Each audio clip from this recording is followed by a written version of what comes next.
सीता जी ने बनाया भोजन पर खाने कोई नहीं आया। लंकापति रावण के वध के बाद जब अयोध्यापति प्रभु श्री राम की कीर्ति दूर दूर तक फैल रही थी और वह मर्यादा पुरुषोत्तम कहलाने लगे थे, तब एक दिन महादेव शिव की इच्छा भी मर्यादा पुरुषोत्तम श्री राम से मिलने की हुई। पार्वती जी को संग लेकर महादेव कैलाश पर्वत से उतरकर अयोध्या नगरी के रास्ते पर चल पड़े। भगवान शिव और मां पार्वती को अयोध्या आया देखकर श्री सीताराम जी बहुत खुश हुए। माता जानकी ने उनका उचित आदर सत्कार किया और स्वयं भोजन बनाने के लिए रसोई में चली गई। इस बीच भगवान शिव ने श्री राम जी से पूछा है, आपके सेवक हनुमान जी दिखाई नहीं पड़ रहे हैं। श्री राम बोले हैं, वे बगीचे में हैं।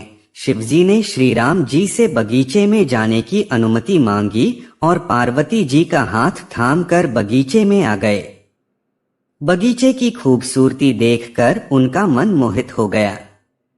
आम के एक घने वृक्ष के नीचे हनुमान जी दीन दुनिया से बेखबर गहरी नींद में सोए थे और एक लय में खर्राटों से राम नाम की ध्वनि उठ रही थी। चकित होकर शिव जी और माता पार्वती एक दूसरे की ओर देखने लगे। माता पार्वती मुस्कुरा उठी और वृक्ष की डालियों की ओर इशारा किया।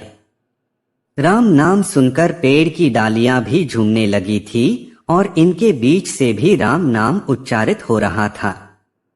शिव जी इस राम नाम की धुन में मस्त मगन होकर खुद भी राम राम कहकर नाचने लगे।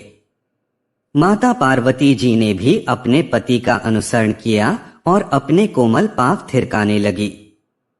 शिव जी और पार्वती जी के नृत्य से ऐसी झनकार उठी कि स्वर्गलोक के देवतागण भी आकर्षित होकर बगीचे में आ गए और राम नाम की धुन में सभी मस्त हो गए। माता जानकी भोजन तैयार करके प्रतीक्षारत थीं, परंतु संध्या घिरने तक भी अतिथि नहीं पधारे। तब अपने देवर लक्ष्मण जी को बगीचे में भेजा।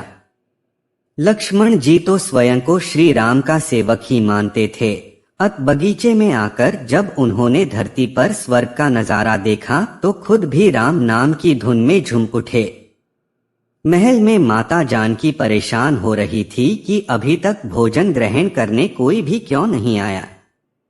उन्होंने श्री राम जी से कहा, भोजन ठंडा हो रहा है, चलिए हम ही जाकर बगीचे में से सभी को ले लाएं। जब सीताराम जी बगीचे में गए तो वहां राम नाम की धूम मची हुई थी। हनुमान जी गहरी नींद में सोए हुए थे और उनके खर्राटों से अभी तक राम नाम निकल रहा था। श्री सियाराम भाव विहल हो उठे। राम जी ने हनुमान जी को नींद से जगाया और प्रेम से उनकी तरफ निहारने लगे। हनुमान जी प्रभु को आया देख शीघ्रता से उठ खड़े हुए। नृत्य का समाभंग हो गया। शिव जी खुले कंठ से हनुमान जी की राम भक्ति की सराहना करने लगे। हनुमान जी संकुचाए लेकिन मन ही मन खुश हो रहे थे। श्री सियाराम ने भोजन करने का आग्रह भगवान शिव जी से किया। सभी लोग महल में भोजन करने के लिए चल पड़े। माता जानकी भोजन परोसने लगी।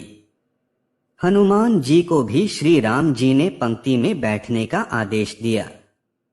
हनुमान जी बैठ तो गए, परंतु आदत ऐसी थी कि राम जी के भोजन करने के उपरांत ही सभी लोग भोजन करते थे। आज श्री राम के आदेश से पहले भोजन करना पड़ रहा था। माता जानकी हनुमान जी को भोजन परोसती जा रही थी, पर हनुमान का पेट ही नहीं भर रहा था। सीता जी कुछ समय तक तो उन्हें भोजन परोसती रही, फिर समझ गई इस तरह से तो हनुमान जी का पेट नहीं भरेगा। उन्होंने तुलसी के एक पत्ते पर राम नाम लिखा और भोजन के साथ हनुमान जी को परोस दिया।